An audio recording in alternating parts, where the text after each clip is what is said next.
Assalamualaikum warahmatullahi wabarakatuh. Perkenalkan, nama saya Asma Lusna dengan NIM 21040950017 dari kelas 21B, Program Studi Pendidikan Guru Pendidikan Anak Usia Dini, Fakultas Ilmu Pendidikan Universitas Negeri Makassar. Video ini dibuat untuk memenuhi tugas mata kuliah Filsafat Kependidikan dengan dosen pengampu Bapak Detrandes Muhammad Akil Musi, SPD, MPD.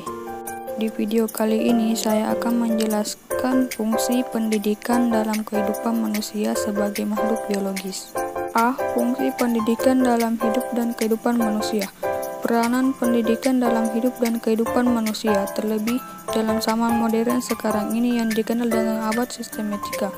Pendidikan diakui sebagai satu kekuatan atau education as power yang menentukan prestasi dan produktivitas di bidang yang lain. Menurut Theodore Bramel, bahwa pendidikan sebagai kekuatan berarti mempunyai kewenangan yang cukup kuat bagi kita, bagi rakyat banyak untuk menentukan suatu dunia semacam itu. Tidak ada satu fungsi dan jabatan di dalam masyarakat tanpa melalui proses pendidikan. Pendidikan adalah suatu aktivitas sosial yang memungkinkan masyarakat tetap ada dan berkembang. Di dalam masyarakat yang kompleks, fungsi pendidikan mengalami proses spesialisasi dan melembaga dengan pendidikan formal yang senantiasa tetap berhubungan dengan proses pendidikan informal di luar sekolah. Menurut Lodge tersebut, perkataan pendidikan kadang dipakai dalam pengertian yang luas dan kadang dalam arti yang lebih sempit. Dalam pengertian yang lebih luas, semua pengalaman dapat dikatakan sebagai pendidikan. Sebagai contoh, seorang anak dapat mendidik orang tuanya, sebagaimana hal seorang murid dapat pula mendidik gurunya. Bahkan seekor anjing pun dapat pula mendidik tuannya. Segala sesuatu yang kita katakan, pikiran, atau kerjakan dapat mendidik kita. B. Peranan lembaga pendidikan. Sebenarnya ada aktivitas dan lembaga-lembaga pendidikan merupakan jawaban manusia itu sendiri. Jika pendidikan akan membina bentuk-bentuk tentu dengan tingkah laku tertentu dalam keadaan tertentu, maka lembaga-lembaga pendidikan menghendaki perlakuan tertentu pula. Jika pendidikan itu dikatakan sebagai suatu profesi, maka anggota pengelola pendidikan menekuninya karena dorongan tertentu. Demikian pula pada profesi-profesi lainnya. Sekolah adalah lembaga pendidikan yang penting setelah keluarga, yang berfungsi membantu keluarga untuk mendidik anak-anak. Anak-anak mendapatkan pendidikan di lembaga ini, yaitu yang tidak didapatkan dalam keluarga, atau karena kedua orang tuanya tidak mempunyai kesempatan untuk memberikan pendidikan dan pengajaran kepada anak-anaknya. Di samping itu, pendidikan dalam keluarga dan rumah tangga akan memberikan ciri dan watak tersendiri tentang rasa tanggung jawab terhadap pendidikan anak-anak mereka.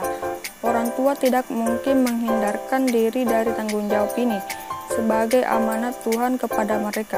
Akan tetapi karena orang tua kurang banyak mempunyai kesempatan untuk memberikan pendidikan dan pengajaran kepada anak-anak mereka, maka salah satu fungsi orang tua terhadap pendidikan anak-anaknya diserahkan kepada guru atau privat dengan jalan memberikan imbalan jasa sepantasnya.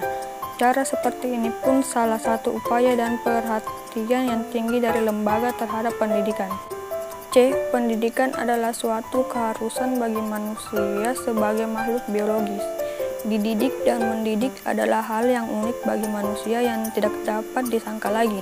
Namun kita juga sering mendengar bahwa istilah mendidik itu juga dipergunakan dalam dunia kehewanan, seperti yang dikemukakan oleh Lodge dalam bukunya Philosophy of Education.